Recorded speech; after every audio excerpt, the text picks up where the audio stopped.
E que relação é que pode haver entre o terrorismo e as organizações humanitárias?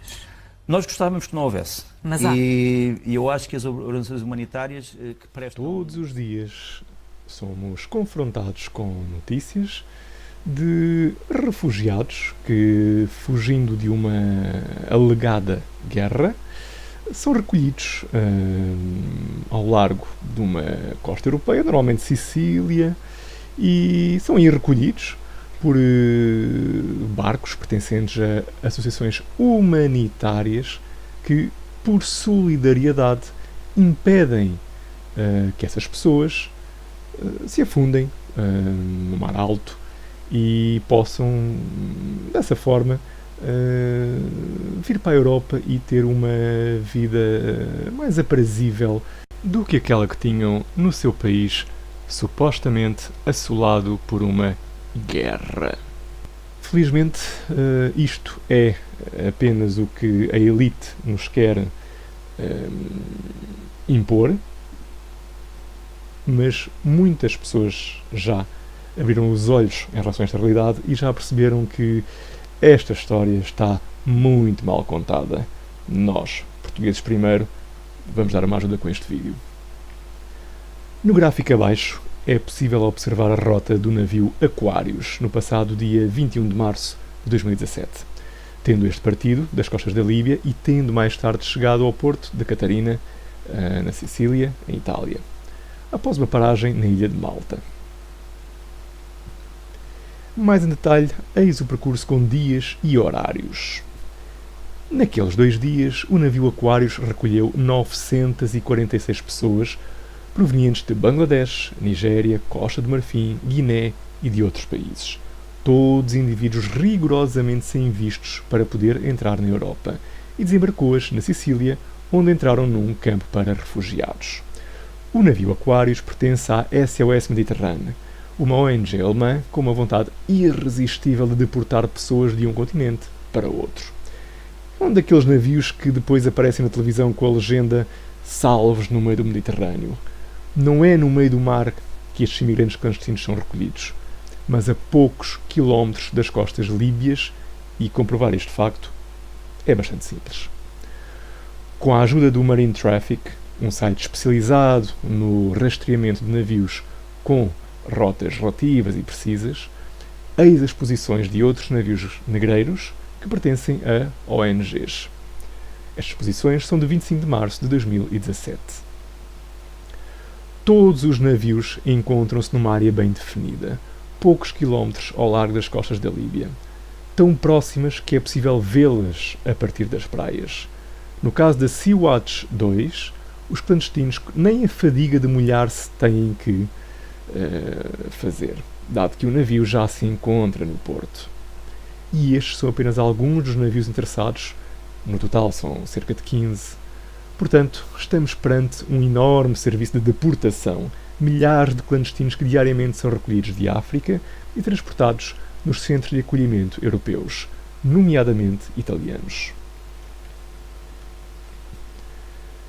Diz a Convenção da ONU sobre o Direito Marítimo, um tratado firmado e ratificado por vários países, inclusivamente pela Tunísia, um dos portos fica ali bem perto de onde alguns navios fazem a recolha destas pessoas.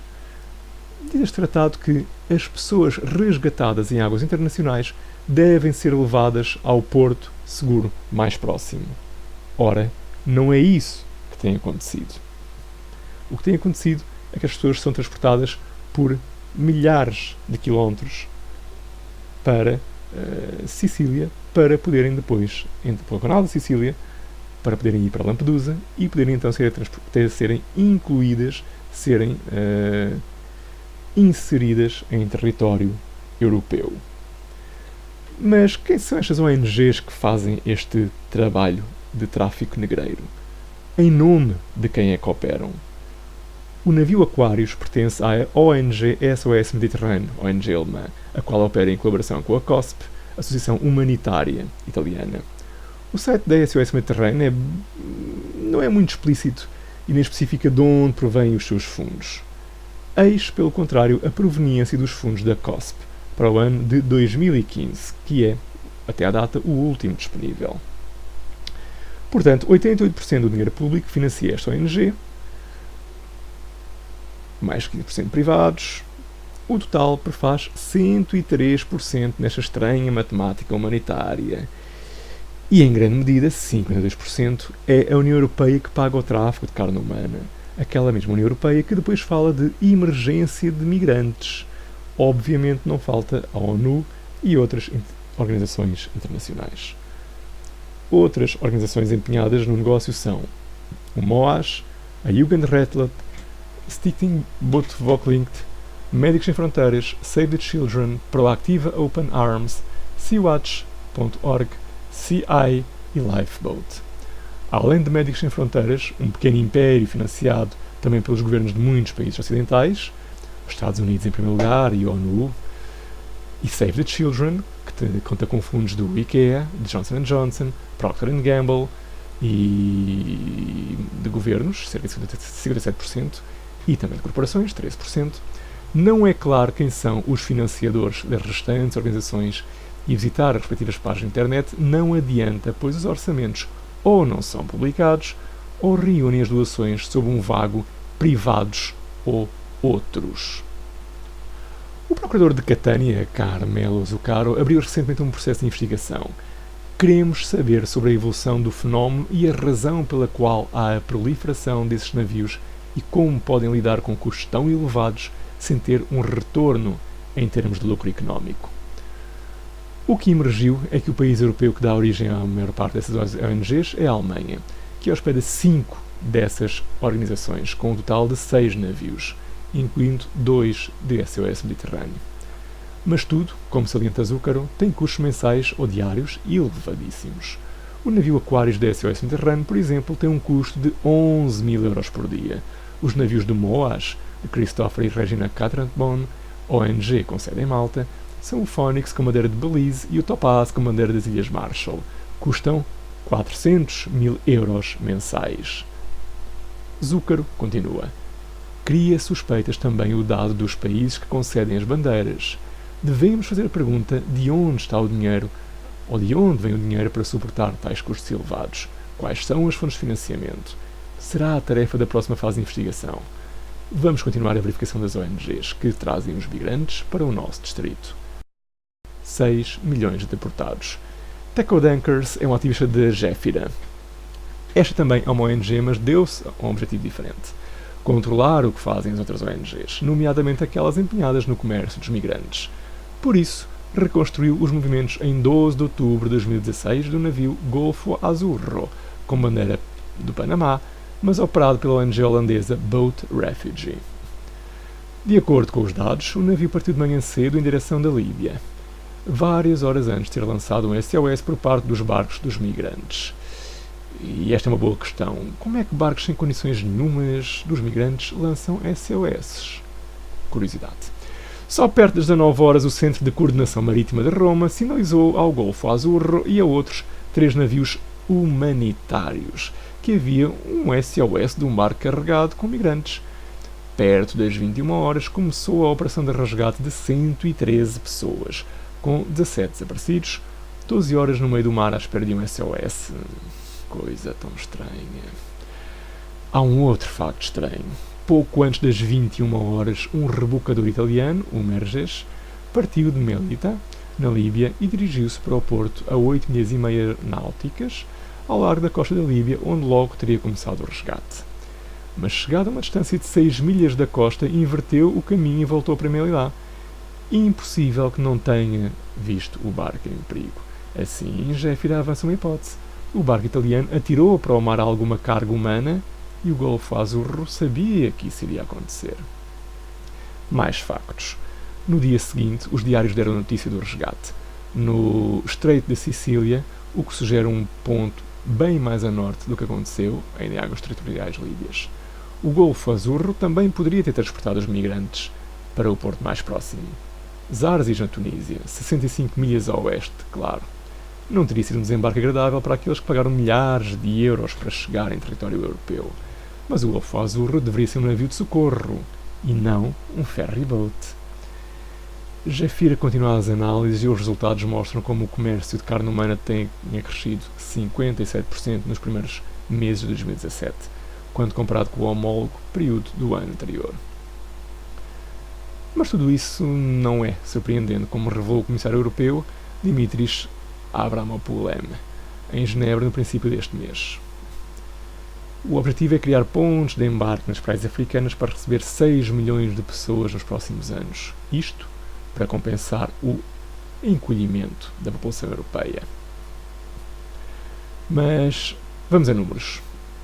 Há um plano, financiado pela União Europeia, que tenta proporcionar mão de obra barata para as grandes empresas do mercado continental. E este plano não se preocupa com os custos em termos de vidas humanas. Segundo os dados fornecidos pela ONU, desde 2014 foram mais de 10 mil os migrantes mortos afogados na tentativa de atravessar o Mediterrâneo. Como afirmou em junho do ano passado o porta-voz das Nações Unidas, Adrian Edwards, de acordo com o Alto Comissariado da ONU para os Refugiados. Em 2014 as vítimas tinham sido 3.500, em 2015 subiram para 3.771 e nos primeiros 5 meses de 2016 já eram 2.814. Elevado o número dos menores envolvidos nestas viagens arriscadas, no total, como indicado pela Organização Internacional de Genebra para as Migrações, desde o começo de 2016 desembarcaram só em Itália 7.600 menores, mais 3.000 que em 2015. Destes, mais de 7.000 chegaram sem família, crianças e rapazes principalmente do Egito, Gâmbia, Costa de Marfim e Guiné. Portanto, posto isto, aquele argumento de que estes barcos salvam vidas, e daí a sua eventual importância, cai por terra. Reparem neste gráfico. A Operação Mar Nostrum teve início em outubro de 2013. Tendo em conta que este gráfico foi concebido a meio de 2015, podemos completar esse ano fazendo uma pesquisa rápida ao Google, com os termos morte, Mediterrâneo, e comparando os dados de diversas fontes para uma maior precisão nos resultados. Podemos ver que a barra 16 de 2016 no gráfico. Pois, há uma explicação lógica para estas mortes. Os contrabandistas precisam de transportar o tráfico humano para Lampedusa, atravessando o canal da Sicília, e para tal precisam de embarcações capazes de efetuar milhares de milhas. Esses contrabandistas, por forma a garantirem que alguém irá recolher a carne que levam a bordo, levam as piores embarcações possíveis que, não poucas vezes, não chegam ao fim da viagem. No entanto, incentivadas por estes contrabandistas e pelas ONGs colaboracionistas, mais e mais pessoas tentam, cada vez mais, efetuar a travessia, o que, matematicamente, tem um e apenas um significado: mais e mais mortes. Mare Nostrum, Triton de Frontex e outras ONGs são diretamente responsáveis pela morte de milhares de pessoas por ano. Reparem nesta notícia de 30 de agosto de 2017. Nos últimos 20 dias não há registro de mortes de migrantes no Mediterrâneo. Curiosamente, ou por coincidência, este é o período que corresponde à cessação de atividades de várias ONGs devido às restrições que foram impostas pela Líbia. Portanto, como já tínhamos anteriormente provado neste vídeo, há uma relação direta entre a atividade das ONGs e os milhares de mortes que ocorrem todos os anos no Mediterrâneo. E isto são factos, não é uma opinião. Tal como é um facto que estas pessoas que são incentivadas pelos traficantes de carne humana a mudar de continente são, na sua maioria, imigrantes clandestinos e não refugiados, como até a própria União Europeia e o ilustre Sr. Guterres da ONU admitem. Mas vamos então conhecer esta frota de colaboracionistas de tráfico humano.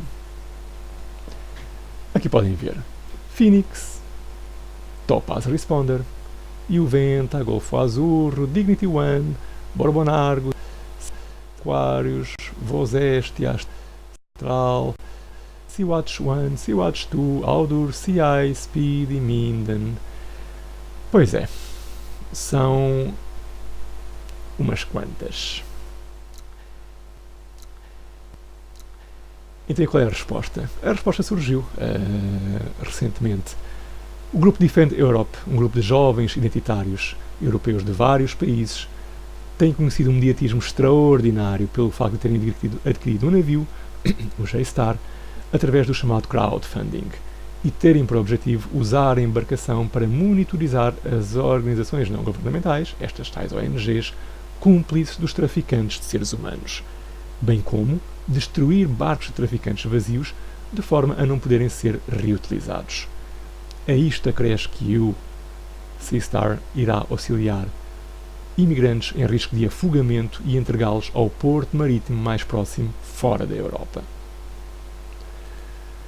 E, para além de vários imigrantes já terem sido salvos por este projeto do Defend Europe, há outro tipo de resultados que começam agora também a aparecer. Dadas as pressões que este grupo e que